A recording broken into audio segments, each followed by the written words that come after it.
What up, Doe family? Today's guest is a certified OG in the comedy game. He's rocked stages from BET Comic View to Def Jam Comedy. He's been grinded for decades, but lately, he's living proof that it's never too late to go viral. We're talking about Damon Williams, comedian, entrepreneur, and low-key legend out of Chicago. Recently, he hit the timeline heavy after a clip from Jess Hilarious laughing uncontrollably at his set went viral over 1 million views later. Damon is trending, reposted, and showing the whole world what constant greatness looks like. At age 60, and he looks really good for his age, I must say. He's just now catching a whole new wave, and we're here for it. So whether you're new to the name or been a fan for years, get ready to laugh, get some wisdom, and hear what it takes to stay sharp in the game and in the culture. This is Damon Williams on the What Up Doe Podcast.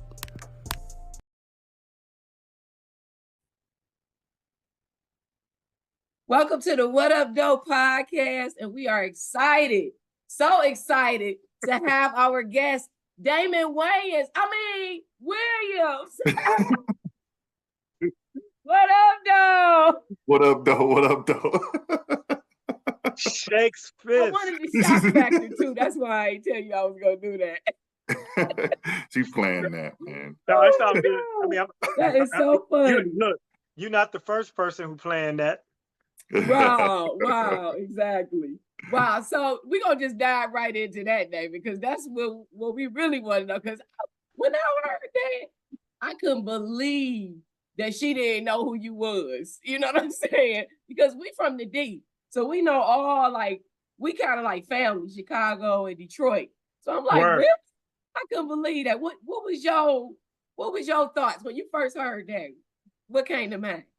First of all, I was asleep and my phone started to tick a little bit. George Wilborn, my cousin, said, "Man, you see this? You done caught a stray." And I'm like, now what, right? And I'm thinking it's another character that we'll probably talk about today, because that's the only situation I've had in my 32 years, right? But then when I saw it was Jess, I was like, wow, that was interesting, because we did just meet for the first time New Year's Eve.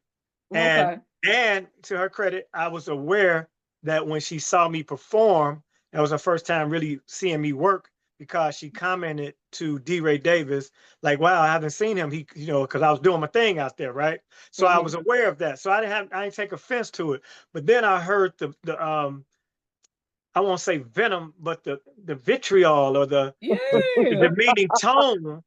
And I'm like, wow, what's that about? And then after further review, I noticed that this was a planned out statement, because she was doing bullet points. So first she was like, when I went to this club, they mishandled me, and here's what happened. Now she got a laptop right here, and she's referring to the laptop for her bullet points. And I've done radio, so I know you prep. Yeah, I know that. I peeped that too.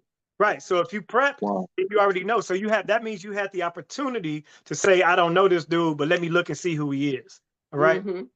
But she thought that she was gonna say that little mess, I'm thinking they had Damon Wayans performing there previously, because neither one of us was there. Because what is Damon Wayans or me? What am I going to do on a Jess Hilarious show? Right? Right. Yeah. I'm a headliner. She a headliner. I'm not opening, hosting, or being a part of an opening act in any capacity for Jess Hilarious. No disrespect to her. She may be a very fine comedian, but I'm not the one to open for her. Exactly. Okay. I would say so. Okay. Right. So that being the case, then I took it like, okay, you thought you was going to say Damon Wayans ain't here, but Damon Williams is here. And I don't know this, he ain't, who the hell is Damon Williams? Now, normally, I'm sure she sits at her platform, and when you're on a place like that in a studio, it's an ivory tower. You can shoot arrows down, but nobody can shoot back up. So they say stuff like this, and they get away with it, and nobody calls them on it. And I didn't think that I was going to get the response that I got. I just thought I would defend my brand on my own little page, and I get my typical 2,000-3,000 views, and I'm on to the next thing. Well, the people first, and then the culture took offense to it as well. And so that's when it went viral. And then the tribute started coming in. It became not about her, but more about protecting one of the vets, because what they have to understand is we paved the way for these Yeah, people to right. have their Exactly. spots. Yeah. The white comedy industry was not allowing black comedians to do nothing until the Def Comedy Jam broke through. And then the white Yes. comics fell off and they lost their vehicle, which was Comedy Central, to even promote white comics. So there were no white stars of comedy in the mid 90s through the 2000s. So if you look at any comedy club, their roster used to be 80% white and a couple of blacks and Hispanics tossed in between just for DEI. But now, if you look at any roster or any mainstream club, it's 80% black, because not only are the comedians where we made stars by the Def Jams and the comic views, so we're still popular and famous to our fan base. Also, per capita, per dollar at the table, black people spend more money when we go out, because white people might go and buy a bucket of beers and sit there and have a few laughs, whereas we want a Hennessy, ladies want a martini, you want specialty drinks. We always eating. That's our social gathering. We gonna eat, we gonna grab some wings, we gonna grill. And if they got steak or lobster or salmon, then we go on top shelf, because that's our thing. So it became profitable. So for you all to come, and I'm not a bitter comic, I'm not an oak, but for you to look at the fact that you can walk straight from doing a couple of videos on your social media and headline a comedy club that it took us years to attain, then you have to have some type of reverence and respect for that. So even if you didn't know, take a second and look and see who I am. Look and see who Mike Bonner is. See who Coco is, you know what I'm saying? See who Martini Harris, the great late Kool-Aid, see who these people are who have done what they've done. And what Kool-Aid did, and may he rest in peace, one of my best friends. Yes, mine too. He did what we all had to do. He created his own fringe marketing. So if you couldn't get in, what's the comedy club out there? I don't know, but Tony's. Used to be Tony's. It used to be the white ones. Punchline, and then there's another one because Mike Bonner used to host it. But anyway, we couldn't get in those clubs, and when we did, we get a one-nighter. Now we would have to create our own room. So Kool-Aid had the spot downtown where he booked his own comedians and had his own following. So we said to hell with them. So that all being said in a nutshell and a lot, making a long story long, respect the game, respect those who paved the way. And then respect the responsibility you have when you have not only your own personal 5 million followers, but also a platform that reaches millions and millions of people. You might not have meant to do this, but adversely, your words can affect. So if 5 million people that love Jess Hilarious hear her say, I don't know this fool, then now when they gonna look for Damon Williams. They're not coming. See that show, they're not coming to see me because Jess don't like it or don't know it. Yeah, so that's what it was. I ain't no petty dude. I'm 60 years old. I ain't got time to be arguing. Wow. You look great. Well, God bless and keep me. But I ain't got time to be arguing and bickering or even still talking about this with this 32-year-old who is 33. She's the same age as my son. So, yes. Well, it's free. Don't you think it's kind of like free promo though, Damon? I mean, I reached out to you and you responded, and you know what I'm saying? So it shows that. Trust me. I'm God's property. So, what they say, I've heard this many times. People have said to me, what the devil meant for bad, the Lord turns to good. Right. And I've been paying my dues quietly, minding my business humbly. I don't mess with nobody. I ain't in no beefs. I ain't in no mess. I didn't wake up to that on purpose, but I had just, and this is what I attributed to, all praises be. I had taken my mother to a gospel concert and Friday. Okay, that Friday before, and I didn't even want to go. I was going to send her because I thought I might be working. And then the promoter was like, well, then just bring your mother. I'm like, all right, cool. So, and it was a long concert. So this is a long story longer. The concert, I had heard a few people because I heard the commercial and I knew Marvin Sapp was there and I knew Fred Hammond was there. And I'm thinking, who's bigger than them on this show? So when Fred finished, I'm like, well, that's it. I started putting my mother's coat on her shoulders. We about to leave. It's 11:30, right? Right. I see them start, if you know anything about entertainment, I see the grips and the stagehands bringing out set lists and putting down more things for the next artist. So I'm like, damn, who else is coming out? Guess who it was who came out of retirement? Marvin Wayans. Wow. Yeah, and he said, they asked me to come out of retirement. He said, but I'm only doing 2 shows, my home city and Chicago. So now it's 30 minutes later. But prior to him coming out, there was a young lady, and I wish I knew her name off the top, but she's a prophetess and a gospel artist. And she was, professing to us that your breakthrough is coming, and then Yeah. blah, blah, blah. And my mother, being the super Christian she is, my mother saved, sanctified, filled with the Holy Ghost. Yes. She got long Mine skirts and too. keys to the church. So you understand, she All coaches. of our mamas is. All our mamas is. So when she turned to me and said to me, your breakthrough is coming. It's time. Blah, blah, blah. And I received, normally when somebody talks to you, one preacher up there talking, I'm like, yeah.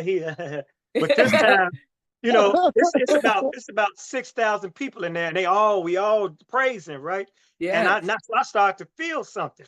Now, fast forward, Sunday is Mother's Day. Yeah. I'm home. I'm still home for the weekend. For some reason, I'm off both of these weekend, this weekend, right? So now I'm able to get up in the morning and take my mama to church, right? Yes. And we sat there and we worshiped together on Sunday, Mother's Day, and I've missed a few Mother's Day. So Monday morning, I wake up, and the Lord came in the form of Jess Hilarious. Yes. Wow. Won't he do it? Won't he do it, Damon? Didn't he Great do it? story. Yeah. Yes. That's great, man. Wow. Right. Yeah. Go, Donnie. I know what you want to know, Donnie. So go ahead. Well, I think he already kind of laid into it. I was going to mention that earlier. I did see a clip that was out of you. You were giving an apology to Corey Holcomb. So I was just wondering, what that was all about. If you want to share that, what was that?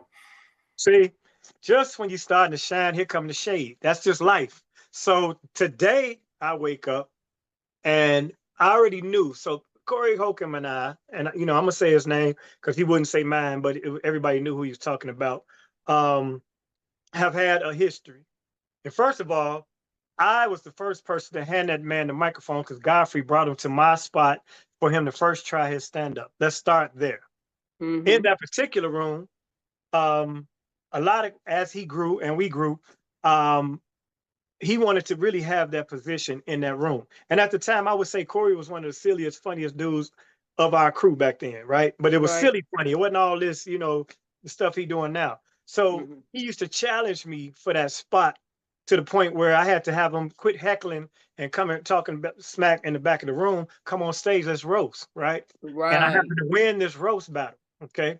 And he admitted that. So keep going. Now, I've embarrassed him on the roast, and I'm going up the ladder. So now I do BET's Comic View, and I get selected. Me and B. Cole, we get selected to do the special. So back then, it used to be a competition. Yes, I remember. So now I'm promoting shows. This is a couple years past when he first started. So I'm gonna give y'all the whole story so this can be documented so I can not address it no more. Yeah, so, that's what we're here for.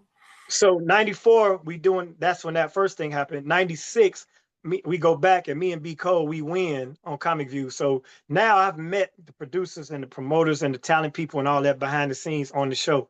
So Diane Corder, who's a veteran comedian out of Chicago, she used to do a mass taping for BET's Comic View, and that's how I got on it the first time. So I took her model and decided, let me do that, right? So we line up about 30 comedians and they all record. Now let me go back. As I'm now the guy on Wednesday night, and he is not, he and a couple other comedians used to disrupt the show and heckle and, they were really my adversaries. So he is saying that when I sent the tape in, I deleted him from the tape. And so BET said they never saw them, but he still ended up getting on him and a couple other comedians. Now, I don't remember having the technology with VHS to edit a tape and still keep everybody else on it. But you had to cut it and tape it. Or have two VCRs stacked up. I don't know. And if I didn't, I was within my right because you're not a friend of mine, and you've proven that since then, that you was never on my side. You was talking shit about me to other people, and it all surfaced after you admitted it the first time. So if I did take him off, I should have. Right. But it's not my nature to be that way. So that being said, I apologize because chances are maybe I did. Because when I first started doing comedy, I'm coming out the streets, and if you ain't a friend of mine, you're basically an enemy. You know? Right. So, but being the benevolent person that I try to be, I'm sure I still invited everybody out and let everybody record. So to clear that up, if I did do that, which I don't remember doing, and I've said that to you on 5150, I apologize at this point because in 1997, I didn't help you get on Comic View. And in 2025, you still got a problem with that.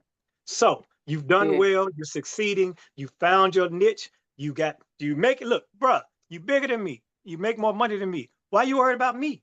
Yeah. Let that ride, Okay. Yeah. But I apologize as a man to that man if I did that. That being said, let's move on and talk about this T-shirt which says Comedy Pickleball Showdown. Yeah, I Oh, hear that. but You hear that, Corey? We calling Corey Holcomb. Come on the show so you can, tell us what No, you but got to say and accept his apology. But here's Accept the his thing. apology. We all people of color, and we supposed to be loving each other and trying to uplift each other. And we have a lot of comedians on this show. Howie done been on this show. Martini done been on this show. Jose Raymond. We done had a lot of comedians on this show, and we support comedians. I love Jose Raymond. That's one of my good young homies. I put him on my TV series. But here's the thing. The thing you just said and the thing I just said has already been done. When John Witherspoon passed, all the comedians went to his funeral. And in the beginning of my response to him, Corey and I had this conversation. We hugged it out. He hugged me up. He said, don't sweat the small things. It was done. It was over. Then I went on 5150 and he clarified what he was angry about. And I said, wow, I didn't really realize that. And one of our buddies, comedian Muhammad, corrected me because I'm like, I thought Corey and a couple other guys he was talking about were at this big cookout we did when we all went to Comic View. And he's like, nah, man, they weren't out there. So I'm like, my bad. Maybe I did delete or somehow did not submit him. Right. So now that was in 2019. I'm thinking like around 2019 had to be. It was pre-COVID. So why today in 2025 am I, all these names he went to calling me and such? I think I know why, Damon. I know why. I know exactly. First of all, that's his lane and controversy sales and his clickbait. Secondly, I got too much shine and people were tagging him and asking him to say something about Jess. But here's the thing. He don't like Jess Hilarious, right? But the only way he could go on at her for this particular topic would be to big up me. And he wasn't going to do that. And I kept telling me and my wife discussed this, like, he ain't going to say nothing or he going to say something bad. Lo and behold, here we stand. So no disrespect, no beef. We grown men. I'm 60 years old. I don't know. He close to my age. Why are we still talking about this? Right? Yeah, Why did this come up in 2025? So let it ride. Don't be talking about us, Corey, because we just regular people now. No, let him. You hope he does. There's still a lot of people watching. Matter of fact, let's bring it up next week. Yeah, that's right. Hey, look, bring it up next. And you know what? The What Up Doe Podcast could use some publicity too. So we just three high school friends trying to talk about what's going on and make people smile. When y'all post this, if y'all put our pictures together and say the beef is back, it's off to the races. We got and it is no beef. It was never a beef for me. But I don't understand the venom with which this brother spoke about me. You could see it. It's searing. And you passed this, dude. You know what I'm saying? You passed this. What I would hope is that we could get him to come on and we could get two black men to come together and just be on the thing and just be on the level. But y'all did that. Is what he said. That'd be big right there. You know what I'm saying? I wouldn't want to necessarily promote more of it. Let's just like you said, we all too old for this. We here, everybody doing good, I would love to see that. Or we could just let this ride and let it go. Y'all ain't got to. I was really joking. I was trying to get y'all some strategy on the marketing of this because either way you want to do it, I'm just saying. However it happens, but that'll be dope. I'm trying to propagate this interview for you all. I don't need the attention from this. I don't need this spirit that I'm feeling. I don't need none of this negativity in my life. At this point, I'm trying to build my legacy and see how many people I can help, and which I did from the beginning of my career, and be an example to my son and as Black people. I woke up to this shit twice, 2 weeks in a row now. Minding my business. I'm not the type of comic that where you catch me in no type of controversy or at no after parties or with no chicks or no wild stuff. I ain't doing none of that. I'm a family man. I go do my little shows like I'm about to do in Toledo. And when I go to Detroit, one mic, I was in and out of one mic. I had issues at one mic. Did I go online and say it took a while for this or that and the other? No, because if you have a problem with a situation, you address it directly to the people or you just don't go back there. So I said about one mic that, of course, it was some issues, but why get up and try to destroy the business when there's dozens of Black people that work there, predominantly Black women. These are Black women who need that gig to keep ends meet. So either don't go back or say I had a problem, but don't sit there and say you shouldn't go there either because this, that, and the other. And you talking to millions of people. That's my philosophy. I agree. I totally agree with that. Yeah, Rob, I know you got something brewing over there. Whew. Yeah, I'm kind of not so familiar with you until recently. I did a little research on you, but that's because you work all the time, Damon. Yeah, man, I'm working too much, but just dealing with your background, you know what I'm saying? Where you think you got your fire from? Because you seem like the stuff you're dealing with, you built for it. So I'm trying to figure out, like, well, what was your upbringing like? Your mother, your father, was you from the South? Hey, I can give you that, man, but I got to check the statute of limitations before I start talking. And see, that's the thing. It was stated that it was believed that I was a silver spoon kid and I grew up in the suburbs, and that is far from the case. Let me just put it like this. Based on my activities, at the age of 25, I opened a Subway franchise in downtown Chicago. Wow. And you can't do that with a minimum wage job. Right. Okay. So that being said, I had multiple employees around the city of Chicago prior to being in stand-up comedy.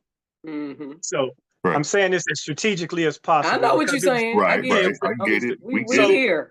Right. So that being the case, that's why I'm grateful to be able to do what I do for a living and not be worried about incarceration or somebody kicking my door in and trying to, harm me because I'm in a dirty lifestyle. So I changed my life around. That's why I don't have time for this. That's why I'm super grateful, right? Yeah. People the people I came up with, they either sat down for a minute or they not here no more. So I'm not gonna let no petty ass comedy beef pull me off my square. Right. And that's the real deal. And I've conducted myself like this throughout all of this situation with this cat. Yeah. And even with Jess. I put up a quick video, Jess Amnesia, you know me, and left it there. Yeah. Because that's how you're supposed to move. And then real men do real things. I'm not gonna sit up. I could say a whole bunch of things about this dude because I know his background and I know women that know him, and that's his weakness. But they know he don't know I know them, and I know how he carry himself. So I could go there, but I'm trying not to, and I'm not going to. No, I don't blame you. I wouldn't get involved in that. You know what I'm saying? You don't like you say, you don't need to do that. But so you don't need the energy. No, nothing comes good from negativity. I'm trying to be light and positive. So I'm joking around, but the first time I went through this, I sat through a whole Comedy Hype interview, and then he responded to that interview and called me a bunch of bitch ass, hoe ass niggas and shit like that. And I didn't say nothing. And now I live in Chicago. I grew up in Chicago. I'm born and raised. I might not be a super thug, but everybody knows somebody crazy. Everybody knows my brother did 20. You know what I'm saying? Right. And people wanted to really have my back, as you can see right now, from the love that's being poured. that's what I was gonna tell you. Yeah, Cedric the Entertainer. You've been getting a lot of love. And we might have even missed some. Tell us I'm reaching out to you. Yeah, but I'm talking about Chicago cats. I'm talking about the people I come up with. I'm talking about people I fed on the streets. Yeah. These people were angry about this. And they like, man, what you on? Nothing. Not on my behalf. I don't want the karma. I don't want no problems. Corey Holcomb, I wish you the best. I wish you and your family the best. May God bless and bestow you all the blessings that he has in store for you and more than you even desire. Coming from me, that's my prayer for that brother. So if we can leave that as the bullet point as to all this other little petty little talking and shit, that's what I feel, because I feel like that for everybody. Plus, I want it for myself. So I'm not going to put myself in a dark space and a negative energy and be pulled down when I'm trying to go up. Yes. Right. So who else has been reaching out to you? Because I know you have been getting a lot of support, like even from entertainers and stuff. I'm sure they didn't reach out to you personally and stuff too. Yeah, I mean, it's some people that, didn't want to get involved with it, and I ain't going to say their names because they didn't go public. But some of the greats, But Said was the first one. That's what got the ball rolling because, he saw it. Well, I sent it to him. I was like, man, you see this? I said, man, do me a favor. drop a video saying you know Damon Williams. I ain't say nothing else. And what happened from that? He said what he said because that's how he felt. And then everybody else and then it's trickling down on different levels of stand-ups, new jacks, people I've helped along the way, people I've booked, people I've opened for, so it's been overwhelming. So I tried to actually put out a post like enough is enough about this topic, because I don't want the young lady, because some people were attacking her. And I'm like, yeah, I can see that. Don't do that on my behalf, because that's not what I want. Don't condemn her. Don't harass her. I said enough is enough. I love everybody and I appreciate it. But then some people, here's the thing. You build up currency in this life, and your currency pays you according to how you live. So my currency clearly was good dude, helped a few people. I remember the time he did this. I remember the time he did that. She was just with the mess. So her whole lane is being messy and talking smack. So your currency builds up on what you're doing. Just like bro, he's confrontational. And everybody, he got a problem with everybody. Yes. Everybody. So if you got a problem with everybody, then the common denominator is what? You. So this is the first time I've spoken candidly about that, because I don't want to get in this, but I'm not gonna keep taking it like I'm a lame. You know what I'm saying? Because that's what he believes. Because I'm a lame, and I'm surrounded by lames, but I'm far from that, and so are they. Because we Black. Come on. Yeah, for sure. I ain't grow up in Iowa. I grew up on the south side of Chicago. How do I not have people that love me? And I've been out here 32 years doing this, and 15 years doing that. Say that. And my auntie is one of them people, Ginger Hudson, Coco. And Coco. I commented on her picture too. She had posted something. Yeah, of course. They showed all the pictures of y'all together. It was a picture in the 1900s for sure. Coco was love, man. She showed us love from the beginning. Yeah, that's why she put on the show. Yeah. Coco was boss. Yeah, so let's talk about something positive. What's happening? Babe, you know what? Everything. I mean, we just, we started this podcast last year. Three friends from high school, and just decided to just go out on a limb and just talk to people, and it has grown. And and hopefully we can help each other. As Black people. I was really grateful that you even responded to me, and yes. I want to say to you that says a lot about your character, because most people have somebody else reach out. Now they don't reach out directly, and I kind of reached out to you, and you was receiving of me, and I appreciate you for that. And I feel like, that's what we should always do. So in that controversy, what's missed is when I did do this taping of Comic View, 22, 23 people got on Comic View and their lives were changed. D-Ray Davis is in that list, and he'll tell you.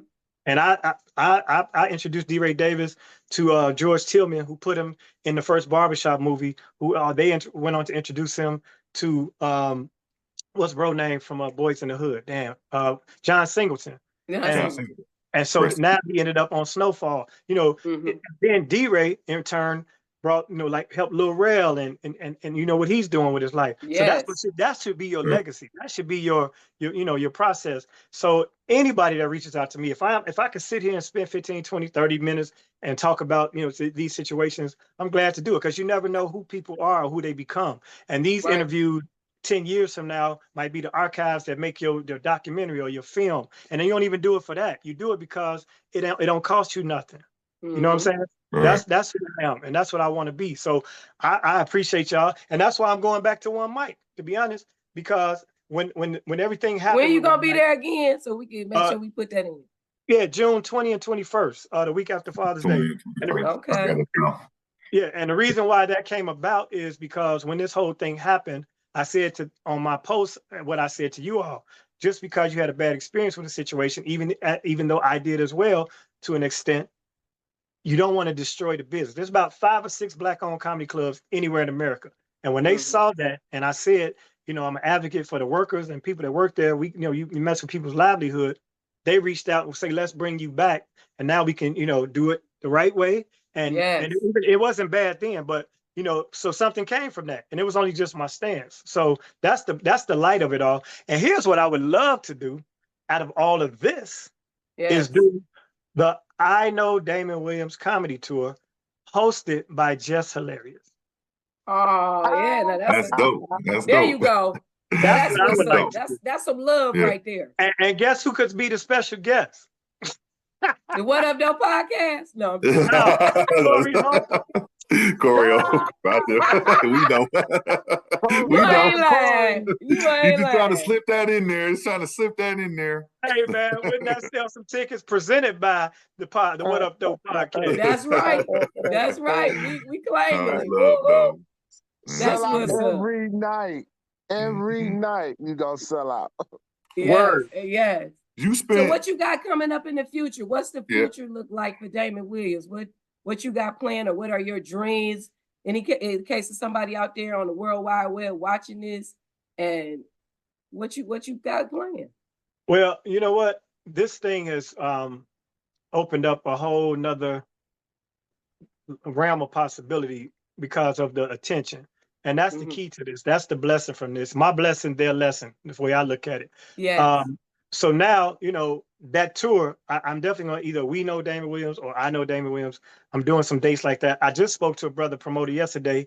He wants to do something like that, and he wants to shoot a special on me because I don't have the definitive special. I did a special with BET's Comedy View in '96, but I only been doing comedy for 4 years. I do have a series, which I mentioned earlier, with 8 episodes of stand-up and interviews. So I have 3 comedians per episode, and then they do their extended sets. And it's like mini specials they're doing, and it's called Laugh Tonight with Damon Williams. I want people to see that because it launched on a Black-owned streaming platform, which is UrbanFlix, and you all should support them because they have a lot of original content and Black films. But also, they leased it out or licensed it to Tubi, so now it's free.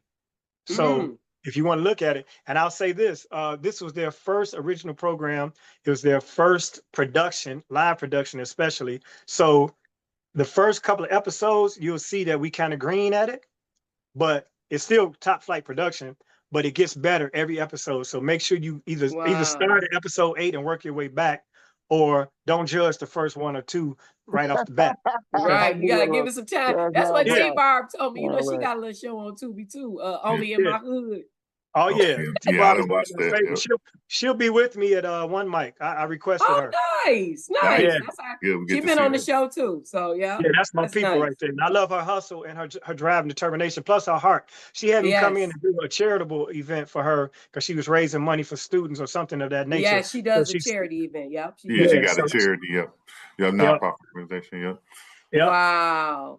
So I read too that you any shout outs you want to give? I know Donnie and Rob got another question. We ain't gonna keep you too long, but I know they probably got a last question. Yeah. Well, I was just going to mention on the topic of the hosting. I saw somewhere where you're supposed to host the Martha's Vineyard in August 4th. Is that true news? Okay. Yeah, that's a 14th annual Martha's Vineyard Comedy Festival, and Martha's Vineyard is a very it's beautiful. Yeah, and it's an exclusive, almost elitist crowd where you got judges and CEOs and politicians and such in attendance, but they let their hair down. They're having a good time. So Steve Capers, my business partner on that, his family owns property out there. His brother is James Capers. They go by Bullet. He's an NBA referee. Right now he's officiating the finals. He might be the most senior NBA ref. So he had a home there. So they would spend their summers there. And Steve saw a void. Steve being a former executive at Comedy Central and BET. So we crawled and scratched our way up from bars and grills and, small little hole in the wall spots to now having a footprint on the island at the Strand Theater, which is in Oak Bluffs, which is like the epicenter of Blackness in Martha's Vineyard. August is like Black Month. There.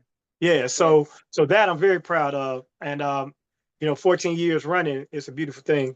Other than that, just go on DamonWilliamsComedy.com when you see this, or Damon Williams Comedy on my socials. I'm perpetually posting. I'll always put my dates up. I interact with my people directly on social media. I don't have an administrator, I'm just out here trying to have fun, tell these jokes. Definitely gonna shoot a special. I'm definitely gonna do a documentary or a mockumentary of my life story because right now the eyes are on me, so I need to tell my side of the story. And then whatever the Lord has in store, I'm willing and I'm open and receiving, but I'm praying bigger now because my dream was just to be a stand-up comedian and go and work in these comedy clubs and headline these comedy clubs.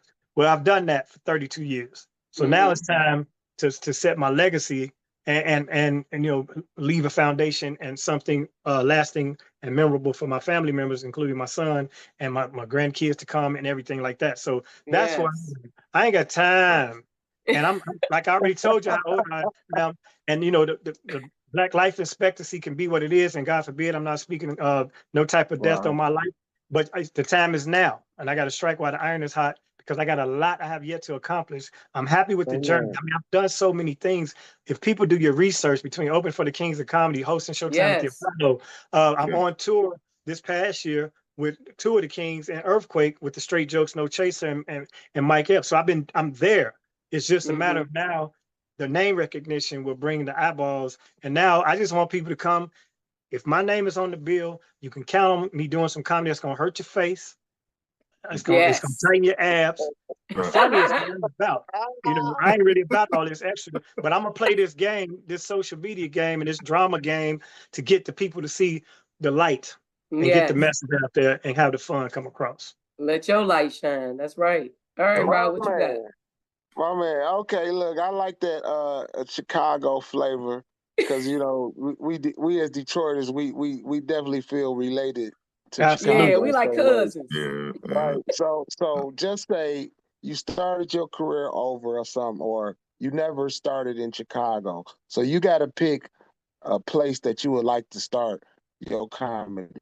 But it can't be Chicago. Other than Chicago. And that's based off your experience because I know you've been in the game probably going on close to 40 years, if not 40. You've been in the game. So but all the places you've been, if you had to like start your comedy life there, where would that place be? Atlanta. But it can't be Chicago. It would be Atlanta. Oh, okay. All right. Atlanta right now is the entertainment mecca. If I was making the noise in Atlanta the years I've been in Chicago, at this point right now, Tyler Perry would be aware. I'd probably be one of the cast members. Atlanta has all of the hip hop. To be honest, Lil Duval moved to Atlanta or was in Atlanta a lot, and T.I. saw him and put him in the Grand Hustle and all the videos and popped him off. You know what I mean? So I think Atlanta right now is the Black Hollywood. It's so much success there that even though people are still, how they are, everybody winning. So if everybody eating, ain't nobody got time to be trying to stop you. Yeah, right. So when you're in a situation, I love my hometown and I love the support. I never left Chicago for multiple reasons, but mainly because it's the third largest market in the United States. And I became a promoter as soon as I became a comedian. And I know that Chicago's a market. If you are an entertainer, you want to come here. Yes. So you might take a few less dollars to come to Chicago than you would to go to, no disrespect to any other city, but Minneapolis, Minnesota, or Madison, Wisconsin. You would pick Chicago. So I put Chicago on my back and I branded myself with the whole Chicago vibe. So, Atlanta would be the next best choice because Black people are doing well there. Okay. Okay, so I got two final questions for you, Damon. Okay. One, if you could say anything to Jess Hilarious, what would you say? And the final question is, what is your Mount Rushmore of your favorite comedians, your top 4 favorite comedians of all time? Got to get that in there. That's always a tough one, I know, huh? But you could do the other one first. No. All right. So to Jess, I mean, harm. I've called the dogs off. I'm sure you didn't really mean what you did or didn't intend it in the way that it came across, but you got to be more responsible because you have a major platform. So in my message to her, because she texted me the next day with a voice message because she had my number. We exchanged numbers on New Year's Eve.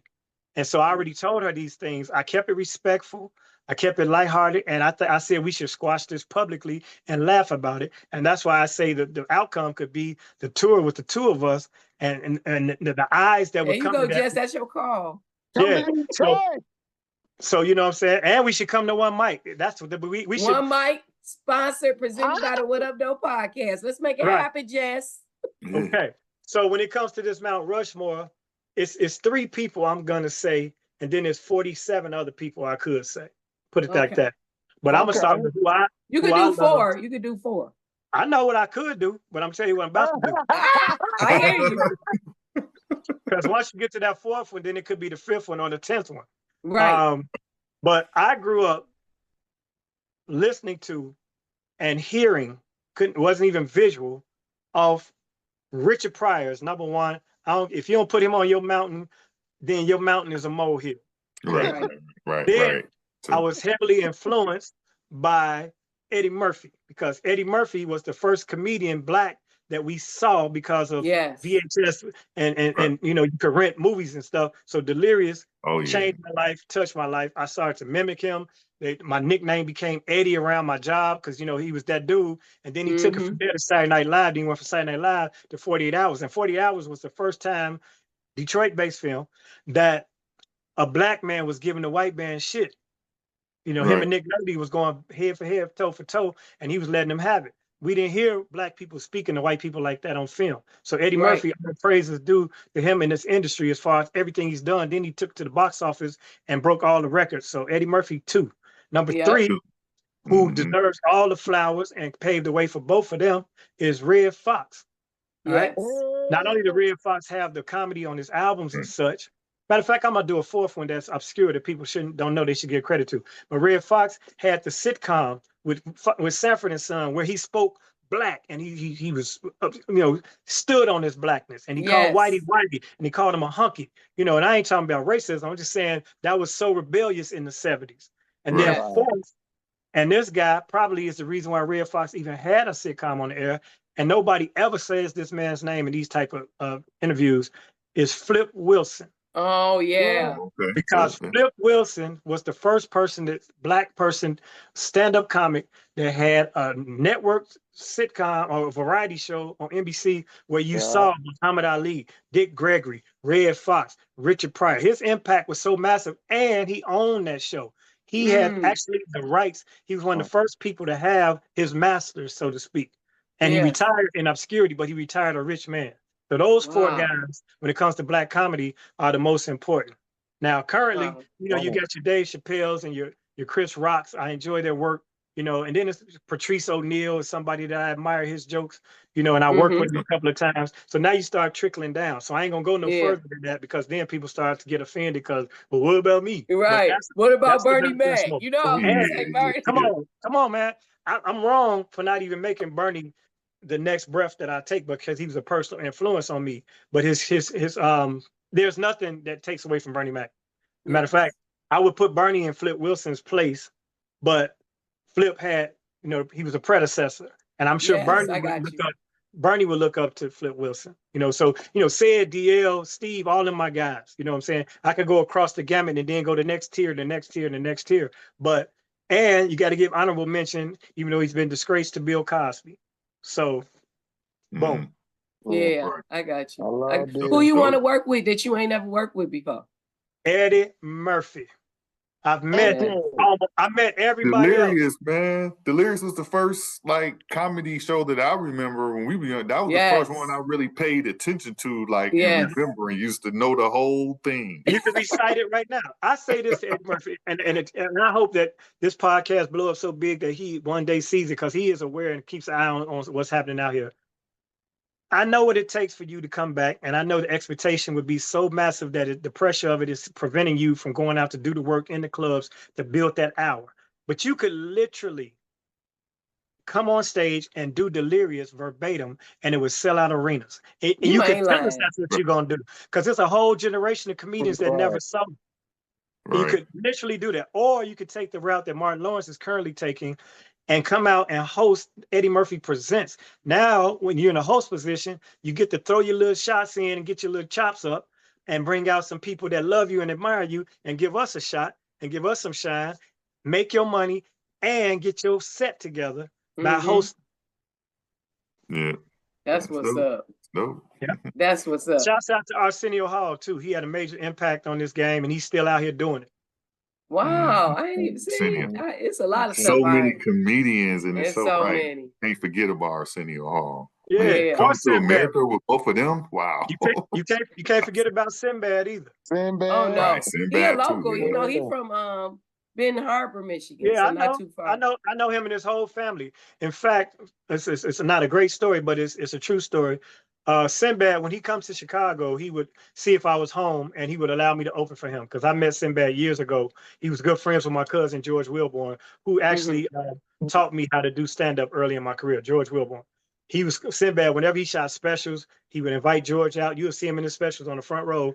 Then they brought a show to Chicago called Comic Justice. When Def Jam was popping, they did Comic Justice to be the opposite of it because it was a socially conscious comedy show versus Def Jam being so raw. And AJ Jamal was the host, another good friend of mine. So Sinbad and I became acquainted. Everybody there? Yeah. Oh, okay. So it went blank. I'm sorry. Sinbad and I became acquainted, so he began to allow me to open for him. So one time, all his family came up from Benton Harbor, okay? And it was a Chicago theater. It was a Valentine's weekend. My now wife was my girlfriend at the time. She was driving my car, and she didn't have her license, and so she got pulled over, and they took her into custody, right? So she in custody. They impounded the car, and I'm on my way to open for Sinbad. So I get there. I need this money, so when I get out, I can go get my girl and my car back. Right. Right. So here's the not great part of the story. Sinbad is on stage. And while he's on stage, since his whole family was back there, he was like, y'all come on out. He said, my whole family back here. We from right up the street, Benton Harbor. Y'all come on out. Come on out. But nobody's coming out because they're all crying. And the reason why they're all crying is because his father died while he was on stage at the show. Oh. So none of them could come out. So he finished the rest of his show. And when he came back, they informed him. And he thought it was his mother because she was in the hospital. While his mother was in the hospital, his father passed. So listen to this. Here's why I brought it up. This is how great this guy is. I'm standing around. My woman is in jail. My car is in the pound. Right. I need my money. Yes. Right. But I can't ask nobody because everybody crying. I'm Yes. not gonna say, Right. Wow. I know y'all going through something, but I need that bread. So I just left. Right. I know. That's sad too. Right. But it's uncomfortable, but you had to do it. Right. I got you. I'm 20 minutes out the theater, maybe even further, on my way home, and my phone rings. On my phone is Sinbad, not his brother, not his manager, not his other family members. He said, hey, man, you didn't get paid. Come back and get your money. And he had me come back to the hotel. That man remembered, and in the midst of his grief, that a comic had worked for him but didn't get paid. Oh, that's who Sinbad is. Right. Shout out to Sinbad, man. So now I got to restructure my mountain. Right. Hey, right. I know. That's a beautiful story, though, because it shows his character. Yeah. Yeah, it definitely does from him, man. Well, it's been a blessing, Damon. I'm so glad you came on and gave us a chance. It's a beautiful thing. Y'all give me a chance. God is amazing. That's all I can say. God is amazing. Amen. God bless. God bless you all. God bless. Now, I wish I could be at your show on the 21st. I'm going to actually be at a silent retreat. But I'm going to send Rob and Donnie, though, for sure. You're going to hear them laughing. It ain't going to be silent. I'm going to be silent. I can't talk, so you know I can't go. I got a silent retreat. The laugh's going to be so big. The laugh's going to be so big, we're going to disrupt the silence at your retreat. I know it is. I know it is. I'm going to be like, look, and I know we can't use no camera or nothing. You can. We'll figure it out. Yeah. Right. I'll have one of them on the low, FaceTime you or live stream it or something. For sure. For sure. Well, thank you. We're going to have to do when we blow up in a year, we're going to have to come back and do this again. 3 months from now. 3 months from now, we'll be back. Oh, there we go. We ain't got time. We ain't got time to delay these dreams. We ain't got time. We ain't got time to delay. Hey, man, I'm claiming that. I'm claiming it. Yeah. That's it. That's the slogan. You got to do it now. Tell my son, do it now. Get it done. Yes, yes. So look, my wife has been putting up, because I've been in this Jess Hilarious whirlwind for 10 days. And now we started another one. And I'm messing around, be single next time y'all talk to me if I don't get Oh, no, you ain't. I already told people that she went to jail. I'm already gonna catch hell for that. Right. It wasn't jail. It was just in the police station. Yeah, that wasn't no big deal. We all had a little overnight stay or a little couple of hours. Oh, thanks to the blessing of Sinbad, I was able to go get her in the car back. So that being only said, spent a couple of hours. That's what she listen, didn't have to eat in there. She didn't right. have to eat. DamonWilliamsComedy.com is your one-stop spot to find out everything going on with me and all the socials. I've been more active on TikTok. So on Instagram, it's more of a personality page, and it has promotions and stuff. TikTok is strictly the funny. I don't put no plot, no Can flyers. you follow me on TikTok, Damon, right now? I got a lot of followers on TikTok. Okay, well, exchange that because we grown and we're on there doing you did. I'm gonna send you my TikTok because you can follow me, and I'll share your stuff on my TikTok because that's the platform that I got a lot of followers. Where them fans at? Where them fans at? I'm talking about fans, humans. Right. Yes, for sure. So all right, y'all, we're gonna get it together. And thanks a lot, bro. Appreciate you. Thank you for joining us. Thank you. I gotta give a shout out to my bro Howie Bell because he mentioned you and he wanted to send his love too. And, that's my man. My Talked to him yesterday. Ginger Hudson, aka Coco. Yep. I'm in love with the Coco. Yes. Everybody is. Later, y'all. All right. Have a good one. Rob might. Welcome to the What Up Doe Podcast, the podcast with one queen and two king crusaders. Hosted by the dynamic trio, Donnell Warren, Helen Blashars, and Robert Nelson. Lifelong friends hailing from the iconic Martin Luther King Jr. Senior High School in Detroit, Michigan. This show is your go-to source for an exhilarating mix of entertainment buzz, community news, and heartfelt discussions. In a world that keeps throwing struggles our way, from politics to personal struggles, we're on a mission to lift each other up and heal those wounded hearts with joy and humor. Join us as we navigate this wild ride called life. Share stories, insight, and plenty of laughs along the way. Don't miss out. Enjoy the What Up Doe podcast wherever you enjoy your favorite podcast. Also join our vibrant community on YouTube at What Up Doe 313 Detroit. You know the Lions still winning. Can't be.